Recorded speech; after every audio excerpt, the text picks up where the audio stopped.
Welcome back, everyone. This isn't Mr. Roboto, but it's pretty close. 16 teams competed in the Best or Boosting Engineering, Science, and Technology competition at TSTC, but only 3 are going to advance to state. And they're going to be taking their mechanical works of wonders with them to see if they're the winners. So this morning we want to welcome TSTC's Adam Trevino and one of the winning teams. They're going to explain their wonderful machine that we have right here, and then we're also going to ask you a couple of questions. So thanks so much for coming in this morning. Thanks for having us. I think the first thing that our viewers probably want to know is, how did this all come about? This is an actual program, and these students are taking college credit, and we've heard so much about that the past couple of weeks.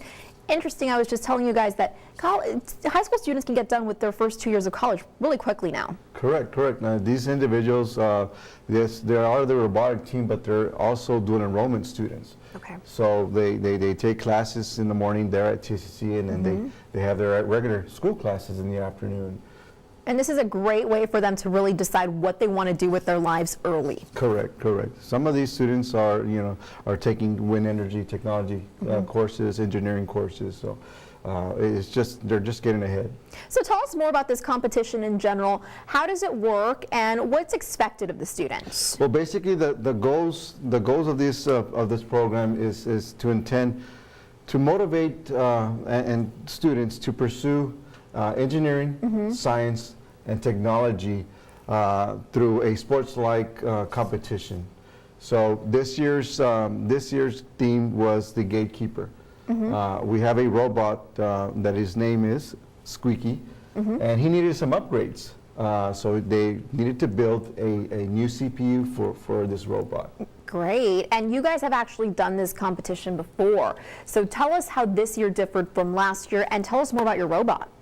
The difference this year was that every year we're given one task, and we have to complete that task as well as possible. There may be various objects within that task, but there is only one thing you can do. But this year we actually had 3 different areas we need to focus on.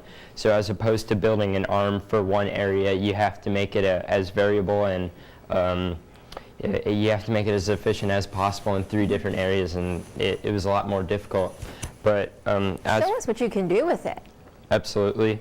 We have an elbowed arm. We have a small motor that controls a smaller arm here, and then we have 2 motors on the back that control this larger arm, and it's almost like a human arm. The reason we did that was because it makes it a lot easier to pick up objects, and if we need to hook them around something, we can. And the length also gives us a great advantage if we're a good enough distance from the course. I think that's absolutely amazing that you guys could put something like this together during a competition. So you guys are going to be competing in the sort of statewide competition. Yes, and which would be November the 8th and the 10th, and it's going to be held in Dallas, Texas. Well, call us and let us know how you guys did, and we'll let our viewers know. Thank you so much for being here this morning and showing off your magnificent creation. We'll be back in just a minute. Stay with us.